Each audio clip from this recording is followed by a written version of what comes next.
YCP party ఒక drama company లాగా తయారైంది.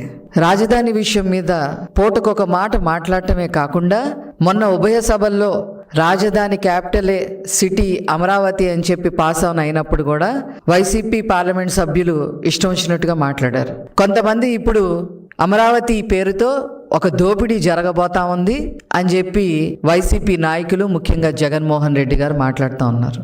దోపిడీకి అభివృద్ధికి తేడా తెలియకుండా వైసీపీ నాయకులు ఉన్నారు అని చెప్పటంలో ఏమాత్రం కూడా అతిశయోక్తి లేదు. తండ్రి పదవిని అడ్డం పెట్టుకొని 1000 కోట్లు సంపాదించిన జగన్మోహన్ రెడ్డి ఆ డబ్బుల్ని దోపిడీ అని అంటారు. పోలవరం ప్రాజెక్టు పేరుతో మొబిలైజేషన్ అడ్వాన్సులు ముందే తీసేసుకొని ఆస్తులు పాస్తులు కొనుక్కున్నారు చూసారా మీ కుటుంబం, దాన్ని దోపిడీ అంటారు.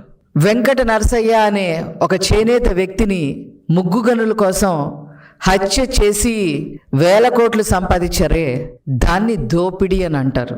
మనీ లాండరింగ్ కేసుల్లో ఇరుక్కొని మరి కొన్ని సంవత్సరాల పాటు బెయిల్ మీద మీరు తిరుగుతూ ఉన్నారే, దాన్ని దోపిడీ అని అంటారు. మరి ఈ దోపిడీ డబ్బుతో సాక్షి ఛానల్, సాక్షి పేపరు పెట్టి ఆ పేపర్లో ఇష్టం వచ్చినట్టుగా రాతలు రాసి బ్లాక్మెయిలింగ్ చేసి మరి అవతలోళ్ళ దగ్గర నుంచి డబ్బులు గుంజుతున్నారే, దాన్ని దోపిడీ అని అంటారు. మద్యపాన నిషేధం పేరుతో మద్యాన్ని డిజిటల్ మార్కెటింగ్ లో అమ్మకుండా ఆనాడు క్యాష్ లావాదేవీలు చేసి నెలకి 100 కోట్లు పైన బ్లాక్ మనీ సంపాదించారే, దాన్ని దోపిడీ అని అంటారు. మరి ఉత్తరాంధ్రలో ముఖ్యంగా విశాఖపట్నంలో మీరు ముఖ్యమంత్రిగా ఉన్నప్పుడు 22A కింద చుక్క భూముల కింద మరి 41,000 ఎకరాలు కొట్టేశారే, దాన్ని దోపిడీ అంటారు.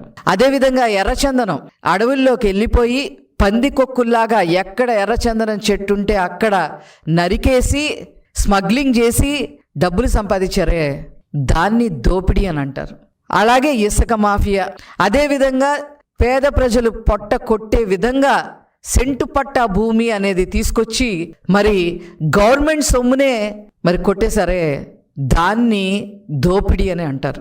ఇంకా చెప్పాలి అని అంటే అన్యమతస్తుల్ని టీటీడీ చైర్మన్లుగా చేసి సాక్షాత్తు తిరుమల వెంకటేశ్వర స్వామి యొక్క సొమ్ముని కొట్టేసి ఇప్పుడు అందులో నుంచి బయటికి రాలేక కింద మీద పడుతున్నారే, దాన్ని దోపిడీ అని అంటారు.